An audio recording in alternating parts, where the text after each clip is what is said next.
अस्सलाम वालेकुम friend, this is Ejaz from the medicine सरकार। दोस्तों, आज मैं आपसे बात करने वाला हूँ सिप्रोफ्लॉक्सासिन के बारे में। सिप्रोफ्लॉक्सासिन एक जेनेरिक नेम है और इसी बेस पर बहुत से ब्रांड अपनी अपनी मेडिसिन बनाती है।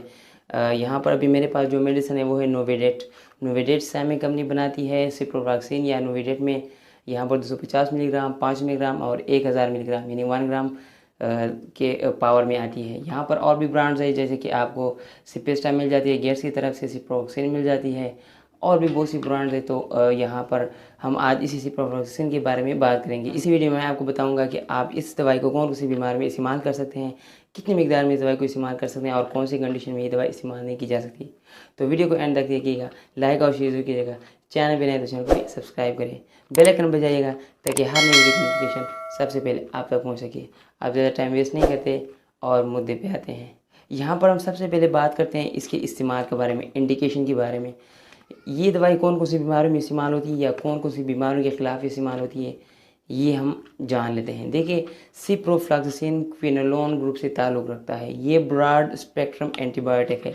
ब्रॉड स्पेक्ट्रम से मुराद ये है कि ये जिस्म के बहुत ज़्यादा ही बीमारियों में इस्तेमाल की जा सकती है। अब फॉर एग्ज़ाम्पल यहाँ पर मिसाल नहीं, इसकी इस्तेमाल बताता हूँ। ये रिस्पायरेटरी ट्रैक्ट इन्फेक्शन में इस्तेमाल हो सकता है, यानी जो सांस की जो नाली, इनके तमाम जितने भी इन्फेक्शन हैं उसमें ये इस्तेमाल होता है। यहाँ पे जॉइंट में एंड बोन इन्फेक्शन में इस्तेमाल होता है, यानी जोड़ और जो हड्डियों की जो बीमारियाँ हैं उसमें ये इस्तेमाल हो सकता है। इसके अलावा स्किन, यानी जो हमारे जिस्म के ऊपर जितने भी मर्ज़ है, ये दाने निकलते हैं, ज़ख़म होता है, कुछ भी होता है, स्किन के ऊपर जितने भी इन्फेक्शन होते हैं, उन कंडीशन में भी सिप्रोफ्लॉक्सासिन या नोविडेट इस्तेमाल होता है।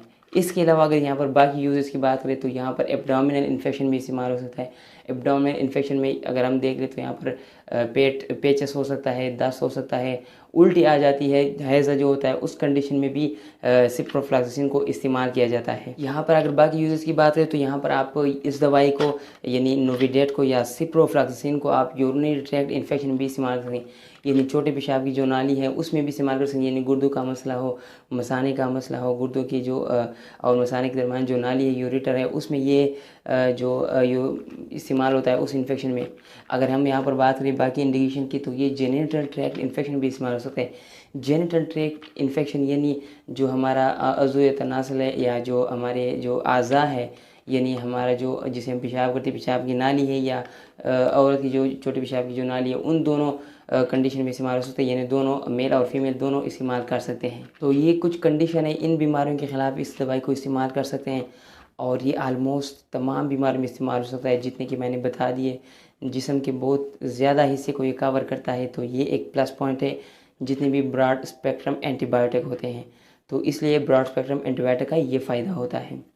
अब हम बात करते हैं इस दवाई के मैकेनिज्म ऑफ एक्शन के बारे में। ये दवाई अब बीमारी तो ख़त्म करती है, कैसे ख़त्म करती है, ये ज़रूरी बात है। अब यहाँ पर अगर हम इसके मैकेनिज्म ऑफ एक्शन की बात करें तो ये जो सिप्रोफ्लॉक्सासिन है, जब जिस्म में इंटर हो जाती है, जिस्म में जिस जगह पे इन्फेक्शन होता है, अब इन्फेक्शन बैक्टीरियल इन्फेक्शन होता है, वायरल इन्फेक्शन की बात मैं नहीं कर रहा। तो बैक्टीरियल इन्फेक्शन जहाँ पे भी होगा वहाँ पे बैक्टीरिया होते हैं, तो ये सिप्रोफ्लॉक्सासिन जाकर बैक्टीरिया के अंदर जाकर बैक्टीरिया की जो ग्रोथ है उसको स्टॉप कर देता है और आगे जो ज़ख़म है वो खुश्क हो जाता है और ये जो बैक्टीरिया है वो मर जाते हैं। तो जो इन्फेक्शन है वो इस तरीके से कुछ ख़त्म करता है। अब यहाँ पर हम बात करते हैं ड्रग एंड फूड इंटरेक्शन के बारे में, यानी अगर इस दवाई के साथ कुछ ऐसी दवाइयाँ हैं जो अभी मैं आपको नाम बताने वाला हूँ, अगर वो दवाइयाँ आप इसके साथ लेंगे तो इस दवाई के जो असरात है वो कम हो जाएंगे। या अगर आप कुछ फूड खुराक लेंगे, ऐसी खुराक है जो आप इसके साथ लेंगे तो भी शायद इस दवाई का जो असर है वो कम हो जाएगा। अगर आप किसी इन्फेक्शन के ले रहे हैं तो वो इतना असर नहीं कर पाएगा, ये दवाई फिर आपको कोई भी फ़ायदा नहीं देने वाला। तो इन चीज़ों को गौर से सुने और ये चीज़ें नोट करें ताकि आइंदा आप इस तरह की मेडिसिन खाएं तो वो चीज़ें आप ना खाएं जो भी मैं आपको बताने वाला हूँ। सबसे पहले जो खुराक है वो है कैल्शियम रिच फूड। जिन खुराक में जो खाने हैं जिनमें कैल्शियम की मिकदार ज़्यादा होती है, कोशिश करें उन खानों को आप अवॉइड करें उस वक्त जब आप सिप्रोफ्लॉक्सासिन टेबलेट लेते हैं। अब आप इस तरह भी कर सकते हैं कि आप इस दवाई से 2 घंटे पहले या फिर 6 घंटे के बाद वो कैल्शियम रिच फूड आप ले सकते हैं, लेकिन 1 घंटे के अंदर अंदर यानी पहले या बाद में इस तरह आप ये दवाई लेंगे तो शायद जो नोविडेट के जो असरात है वो कम हो जाएंगे, आपको कोई भी फ़ायदा नहीं देगा। तो जिस तरीके से मैं बता रहा हूँ आप उस तरह अमल करें, इंशाल्लाह आपको बहुत फ़ायदा पहुँचने वाला है। अब कैल्शियम इन रिच पाउडर फूड कौन कौन से हैं, यहाँ पर आपको मिल्क मिल जाएगा, इसके अलावा केला, बनाना वगैरह और भी बहुत सी फूड्स हैं, और तो आप उन चीज़ों को अवॉइड करें, कोशिश करें, क्योंकि आपको फिर फ़ायदा मिलने वाला नहीं है। फिर क्या फ़ायदा ऐसी दवाई लेने का। अब यहाँ पर हम कुछ ड्रग्स की बात करते हैं, कुछ मेडिसिन के बारे में, जो अब आप सिप्रोफ्लॉक्सासिन या नोविडेट के साथ लेंगे तो शायद आपको नुकसान दे सकता है, आपकी जो मेडिसिन है उसके साथ काम कर सकता है। सबसे पहले जो मेडिसिन है वो है blood thinner medicine warfarin. Warfarin हमारे खून को पतला करने के लिए इस्तेमाल होता है। कोशिश करें सिप्रोफ्लॉक्सासिन के टाइम पर आप उस दवाई को अवॉइड करें, उसको बिल्कुल भी इस्तेमाल ना करें। दूसरे नंबर पर जो मेडिसिन है वो स्ट्रॉन्टियम। स्ट्रॉन्टियम भी वही मेडिसिन है, ब्लड थिनर मेडिसिन है। आप कोशिश करें उसको भी इस्तेमाल ना करें during the using of ciprofloxacin. इसके अलावा और भी बहुत सी मेडिसिन है, जैसे कि डिलॉक्सिटिन, टिजिनाइडिन, टेसिमिल्टॉन।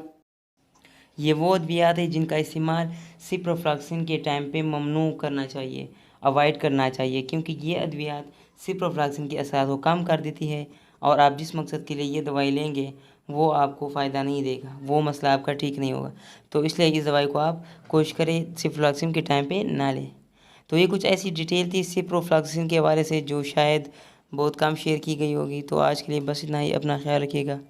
जी साइनिंग ऑफ, अल्लाह हाफिज़।